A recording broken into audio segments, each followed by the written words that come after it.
Hey there, I was gonna take us through real quick some of the progress of the script extender work I've been doing. So I've actually been able to successfully add a script to KOTOR, which is a great first step. This is test script extension, very simple.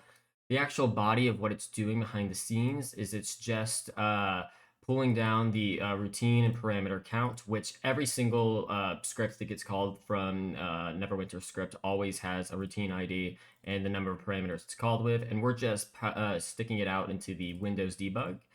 We are also going to pull a single integer parameter off of it and print out what that parameter is in the debug as well, just to verify that this is all functioning correctly.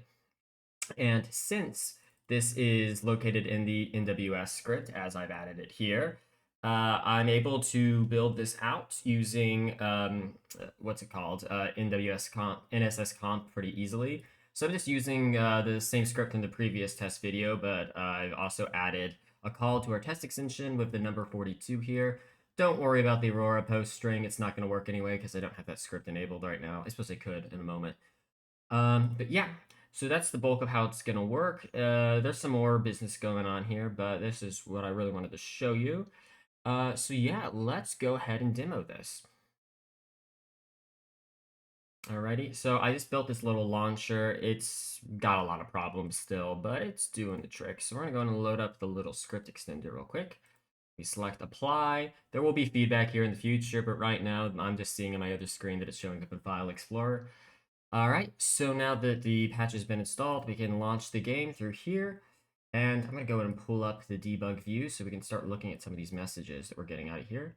So first thing that happens is that the patches get loaded up. I have a couple simple hooks that are just patching up the amount of memory allocated for the script commands, some of the values that determine how many commands there's supposed to be, return addresses, that sort of stuff. And this all gets applied into place, and we now have a detour to initialize extension commands within the usual initialize commands function. So I'm going to go ahead and clear this. And the commands get initialized when you load a save.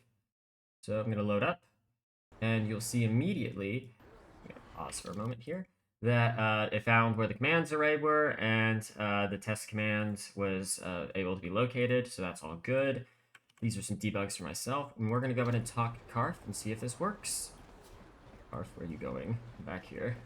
Hello. Yes, what's on your And mind? you'll see over here that we call test routine 772, which, as you can see, is the value of the script.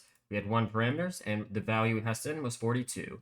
We have successfully ran a function that we specified ourselves through NWScript.